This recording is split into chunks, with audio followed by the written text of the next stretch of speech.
Hey guys, welcome back to the Final Whistle podcast. Oh my word, game week 19. What a week it's been for the Reds, eh?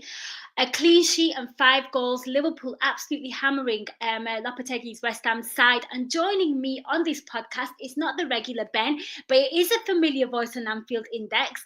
And I am so thrilled because I'm delighted to be joined by one of my OGs on the Nina Kauser show. It's Dave Horrocks. We are actually doing live streaming. Welcome to the show, Dave. Cheers, Nina. Cheers for having me. It's weird to talk in this slightly different format, isn't it? But yeah, it's good to be back. It's great to have you back because I remember all those times when things were not looking great for Liverpool, and you were my soldier who always stepped up and took on all the. We used to just get really depressed together, but that is not the case now. So, Dave, West Ham 0, Liverpool 5. Go with it. Oh, it's unbelievable, isn't it? I mean, I don't know why, but I always hate going to originally Upton Park and then the Olympic Stadium now. But they've just been one of those awkward sides for us, and in particular, I was quite happy that Antonio wasn't playing going into this. But despite our form, I'm always waiting for us to get knocked by something, and I don't think I've seen as dominant a performance as that down at West Ham for a long time. And the part of that was us just being in complete control of the game. Yeah, they had a few chances, but generally, I don't think we really looked that troubled at all. And in terms of the midfield, we just totally dominated them. So I'm not sure if it's, completely how great we were, or if that is actually the worst West Ham side I think I've seen, or somewhere in the middle. But yeah, I mean, what a way to finish off the year. I think the thing with West Ham is every time I've watched them play against like a bigger side, their midfield completely capitulates and they're so easy to play through. And I saw it against Spurs. I saw it, when Spurs have one of them good days at the office, Chelsea as well. And I just feel like they are very inconsistent. I still don't understand the style of football that they're playing under Lopetegui at the moment. I think it's going to take some time, but like they don't really look like they've moved on. They have had a really good transfer window, but we have to talk about Liverpool because for me, Dave, I don't know about you, but there's always been a trend under Arne Slot this season. It's always been, oh, we'll be better in the second half. But my word, what a first half of football that was. I mean, 3-0 to the good. And I think for me, the standout bit from that whole half was when Mohamed Kudus hit the post and Liverpool responded within 2 minutes. Like I love that about the performance today. Yeah, so kudos. He looks a player, he does, doesn't he? I think in that whole West Ham side, he was the one who stood out as an actual threat. And I have to say, it was 3-0, but I don't think it flattered us at all. Even when the first goal went in, I'm sure we could have had Yeah, there three were by two that good point. chances. Yeah. Yeah, really good chances. And Mo, what a game he had. Completely, he's come away with a goal, 2 assists, but he's missed a whole bunch of chances, and it's a bit of an enigma at times, isn't he? But I feel like that could have been a cricket score today. We were just so dominating. It was great to watch. It really was. It really was. And I'm going to ask you something. There's a lot of talk about Liverpool and potential champions. Is this the form of potential champion? Like, how are you in terms of as a Liverpool fan? Where's your gauge? So I am normally really cautious. I don't know if you remember, but I said, that 1989 season was the one that just crushed my dreams at the time. And I was so certain. I was just rock solid in my convictions we were going to win the league that year. And then to be crushed right at the end by that last minute Michael Thomas goal. Ever since then, I've been quite cautious. I like to keep it calm, but honestly, even me now, I'm like, I don't see anyone who's going to stop us. The only team that's going to stop us is us.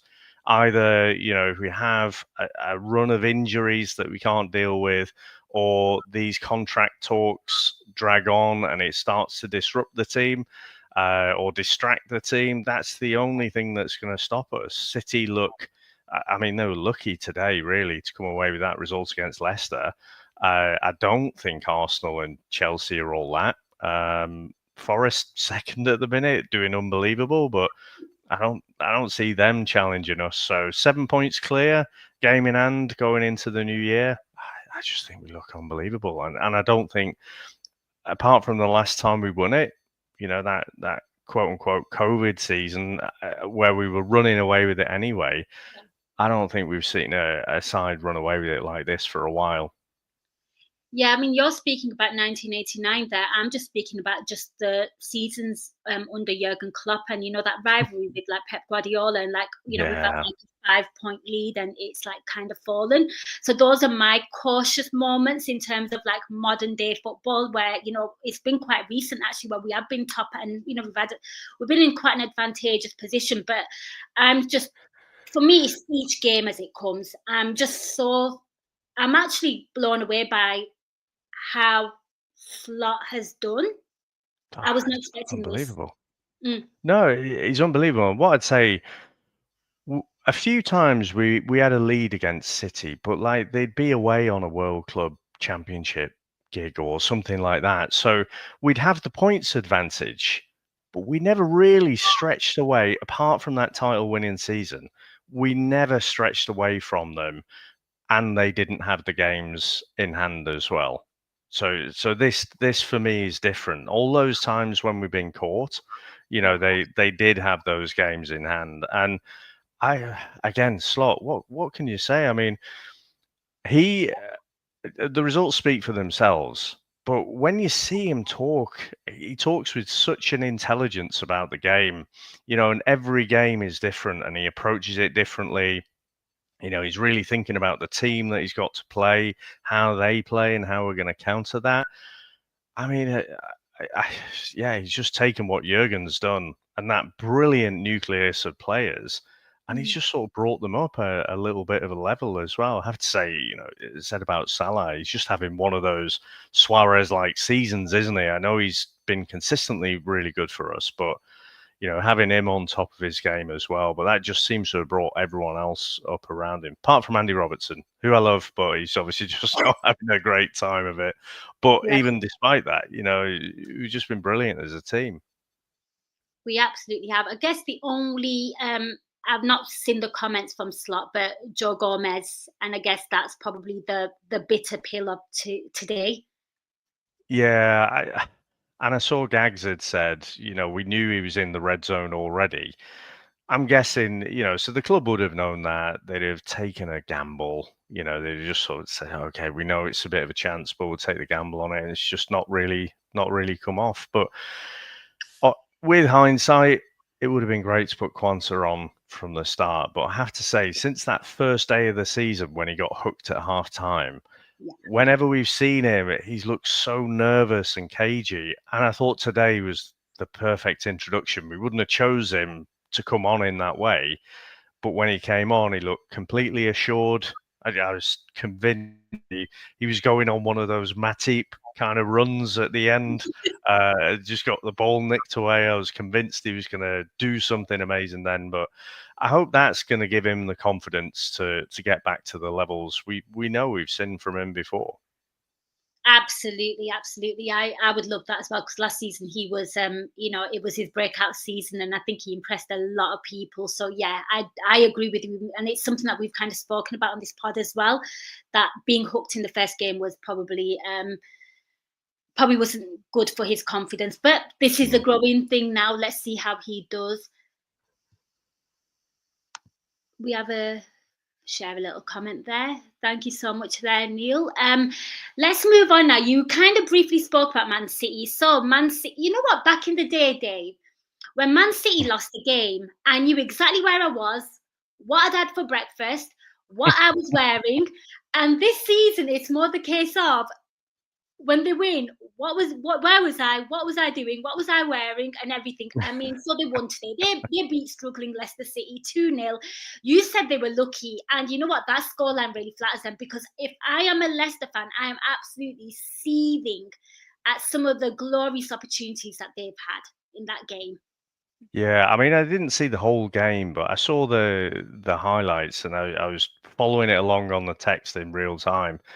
The first goal they gave away was horrendous by the keeper, who I thought had a decent game against us, but just tip it round the post, mate. Yeah. And the second one, but the Vardy miss, is just horrendous. Yeah. So, but who cares? Give them their 3 points. There's no way I can say this with confidence. There's no way they're catching us.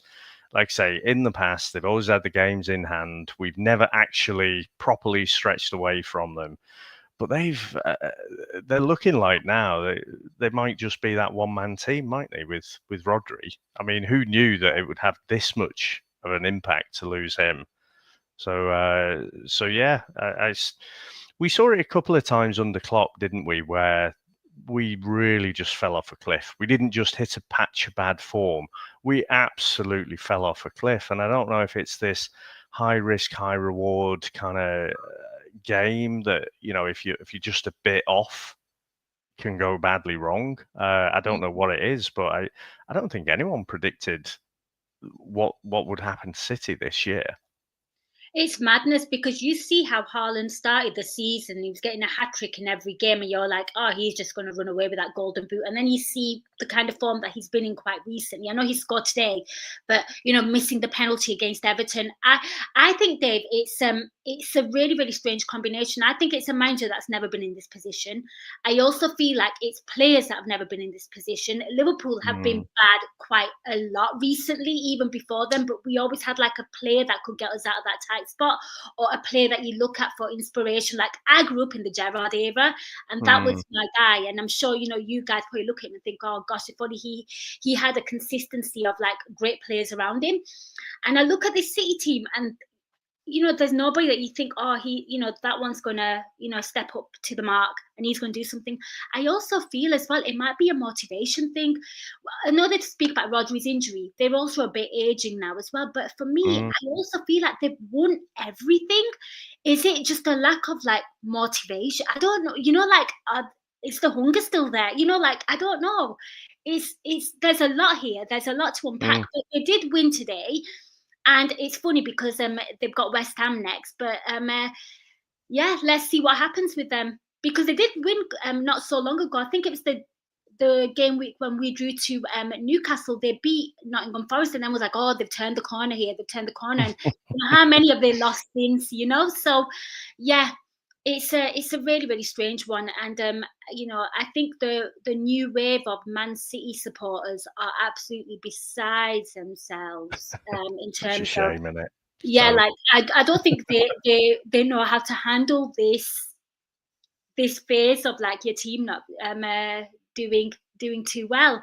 But yeah, that's enough talk about Man City. I agree with you. I think they've probably fallen to the side here. So let's talk about the team that finished that is second. And lo and behold, they beat the Bitters 2-0 to Nottingham Forest. Now, obviously, I didn't watch the game because it wasn't on TV. Very strange, Dave, that there was just so much football on at the same time that you couldn't catch up with it.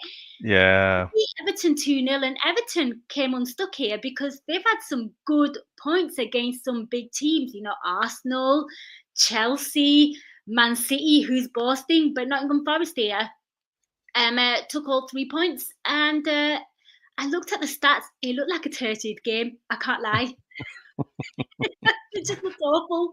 yeah. I mean, death taxes and Everton trying to grind out a result. It's always the same, isn't it? So, Yeah. I mean, Everton. To be fair, they've got results against City, Chelsea, Arsenal. They've done us a favour, to be fair. But I did wonder if they'd come unstuck today, because it's a different game where you're trying to sit back and you're the underdog. You're just playing that low block. You're just trying to stop the opposition from playing and scoring, obviously. But with Forest, they're expected to go and attack, and I just don't think they know what to do. So yeah, I was delighted, to be honest, to see. And it almost gets back to the old days of Forest being up there. But, it'll be interesting to see where they go. I can't quite tell. Usually, if teams hit a bit of momentum, at the start of the season, by now, they're showing signs of dropping off. But Forest just seem to keep chugging along. So it'll be interesting where they finish if they can keep their players fit. It would be quite remarkable because then in the last 3 seasons we've had Newcastle make Champions League football, albeit it wasn't the best stint, and it did cost them in the season previously as well because I think it just took it out their legs. And obviously this season we've got Aston Villa who are actually doing pretty decent in the Champions League, let's be honest. But there is a trend where when they are in the Champions League, that game week they tend to lose the game. It's almost like they throw all their energy into, because yeah, I know Aston Villa have the experience of playing football, European football, but Champions League is a different caliber of team that they're playing. So it would be I personally would not mind Nottingham Forest being in the Champions League. I think it's got like an old school feel to it, like you said, and of course they have won it twice as well. So it would be quite a prestigious thing for them. But yeah, I do think Everton are pretty much safe though, because at the beginning of the season there were massive question marks, the way they were losing some of them games, but I think they look quite safe. I think so. Just looking, I mean, they've got 17 points, so 5 points behind United. So they are still down there, but I think they always bloody do just enough to get through. But yeah, usually they'll put on a bit of a spurt in January through to March to drag themselves away a bit. But no, they'll keep boring the rest of the league. I just hope, when we play them, we've still got a full strength side and we can put some of the demons from last season to bed as well. Yeah, because obviously they'd like to think they had a say in the title, the title race, don't they? Even though, like, I think we were out of it, but it's okay, Everton. You make yourself relevant. Those specific points were exactly the ones that meant we wouldn't win. Yeah, them specific points, absolutely. Dave, I want to move on to Tottenham 2, Wolves 2. Wolves are doing really well with this new manager. 2 wins. This is the first draw. They salvaged the point. I'm more intrigued about Spurs. Now, I want to get your thoughts on this. I thought if they lose this game, he could potentially be in hot bother because it's been quite dreadful. Let's just be absolutely honest. They lost to us, lost on Boxing Day, and but they've drawn here, and actually they dropped points because they were in a winning position. What do you make of all this? Well, bold prediction. I think Ange will be gone by the end of January. I think they've got a point today, and it's not so much just the results. We can get out the excuses about he's got a couple of injuries at the back, but it's the 100% immovable object. That this is the way we're going to play. Even if we don't have the players to play this system, we're still going to play this way. We're going to do the bonkers, kamikaze football to just throw everyone up front, and play the ridiculous high line. I don't know, but some of the muscle injuries that the centre backs get, is that because they're playing such a high line?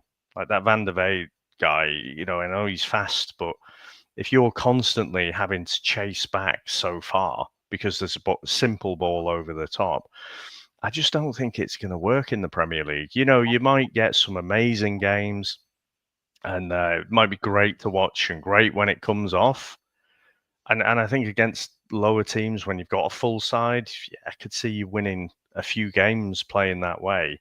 But yeah, I just feel like he's gone. And when ultimately Levy, he doesn't mind firing the gun, does he? So I just feel like, I'll be surprised, put it that way, if he's still there by the end of January.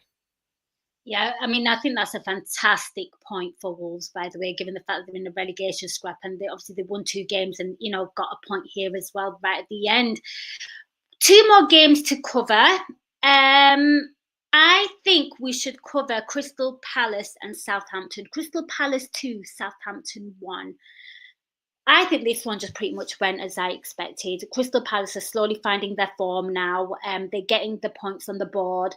Southampton do have a new manager. They did take the lead. They did surprise everyone there because we know that their XG is probably the lowest that we've probably ever seen in a long time. Have all this possession, don't really have shots on target. So they get a goal, but I just think Crystal Palace, like to me, I'm not surprised at this result. There's nothing alarming about it. No, and it's Palace's fourth win of the season. So they'd only won 3 going into this game. I just feel like Southampton look like one of the worst Premier League teams that's ever been. So whoever they're going to play, I'm probably going to fancy the other team to win. So it looks like it was a close game, which again, it sort of goes to form, doesn't it? Palace are far enough away from the relegation zone. You've got Southampton and Ipswich who are going to get relegated 100%. And then you've got that third place as well. So I think just looking at it, will that be Leicester? Will it be Wolves? I think them two are probably going to fight it out for that last place. But yeah, decent win for Palace. They've still got some good players, haven't they? I'm expecting a bit more from them this season, but looks like they just draw a lot of games. They've drawn 8 games out of 19, which is quite a lot. I think one of the best performances I saw of them was against Brighton. They beat Brighton a couple of weeks ago, and like my word, they were just so devastating. Playing some really quick football. Eze was playing that game. Lo and behold, he scored in this game as well. But yeah, I think Brighton just kind of maybe underestimated them, but they showed flashes and signs of Crystal Palace under Glasner last season, which obviously we all know too well about, so it's So one of those. they have this weird rivalry, don't they? I can't remember what it Yeah. traces back to, but they absolutely hate each other. It's like when we play United, they just.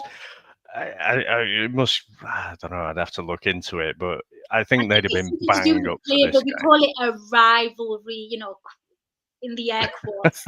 Let's talk about the last game then, Dave. I think 2 informed sides. I think they've surprised and shocked a lot of people, but they shared the points. Fulham 2 and Bournemouth 2.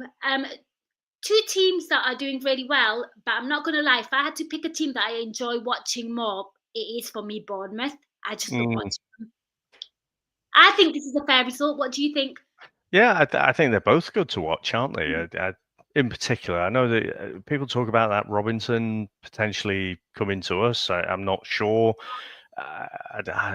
Not for me, but he is great to watch on the left. And Bournemouth, God bless you for your 3-0 demolition at Old Trafford. But just really great teams to watch, aren't they? So I without looking at the stats or anything, I do feel like that's probably a fair result. But it could have gone either way. I think both 2 teams having a really good season. It's funny you mentioned Robinson there because Liverpool are also linked to the left back of Bournemouth as well, Kirkes. So Oh, of course, yeah. maybe it's a scouting game for Liverpool fans. Maybe to watch the left backs and see which one they fancy more. Yeah, I think one thing I really do like about Fulham right now is Jimenez getting goals. With the head injury and everything, it's great. He was such a goal scorer for Wolves, and obviously he moved to Fulham, but it's nice to see him like getting regular minutes and scoring goals as well. But yeah, I think this is a fair result. It's a bit of a shame, Dave, because like I feel like none of our rivals actually played, so we're just kind of like waiting now, which is not a bad thing because we've applied the pressure. But for you, because all the football's pretty much spoken about. But for you, who do you think Liverpool need to watch if for a potential rival? So I think Arsenal massively overrate themselves, if I'm honest. They always back themselves, bless them, and they're always looking at City games, our games, but I just never feel like they've got enough. And with Saka going out injured, genuinely injured as opposed to just pretend limping off, I just feel like they're not going to have enough. Chelsea are a real wild card for me. I don't think they defend well, and typically, if you can't defend, you don't win the league. But they've got so much attacking talent. I just feel like they will run us as close as anyone this season. And what's actually pretty scary about that side that is, amassed due to ridiculous wealth, still based on all Abramovich's, is it interest-free loan that just suddenly gets wiped off. I still don't know why that was allowed. But so yeah, their average age is something like 23. So they'll run us as close as anyone. I'm pretty sure they'll finish second or third. They might tail off. Younger teams, do tend to tail off a bit when the season gets in. But the next 2 or 3 seasons, I think they're going to be really back to their best. And they're going to be the ones to watch for me, not Arsenal. I have to agree with you on that with regards to Chelsea. Maybe in a couple of seasons, I think they're almost there. I felt like they were quietly winning, Dave, and they were quietly just hammering teams. And then soon as it got a little bit serious and they became second, they became, too much in the spotlight, and people started talking about them as genuine contenders, and they dropped points to Everton. And then, that shocking loss on Boxing Day to Fulham. Fulham there, that's again a bit of a derby as well. Yeah. So I think maybe that kind of got to their head. I don't think they were quite expecting that kind of pressure. But yeah, I think those are fair assessments. We have spoken. It is great to sign off this year on top of the table. Dave, before I let you go, where can people find you on social media? Is there anything you'd like to plug? So mostly podcast medium for me. So VHS Strikes Back is mostly where I'll tend to be. So it comes out every Wednesday. Just as the name suggests, we go back and review 80s and 90s, mostly movies. And we also do the Chris and Dave's reality cast, where we'll watch some crappy trash reality TV as well. I love it. That is brilliant. So yeah, guys, do check that out. Thank you so much for watching. Thank you so much for listening, guys. And take care, and we'll catch you in the new year. And it is a big one. It's only Man United, still big in my eyes, but yeah, rubbing our hands. But guys, thank you so much for listening and watching. Take care, and we'll catch you soon.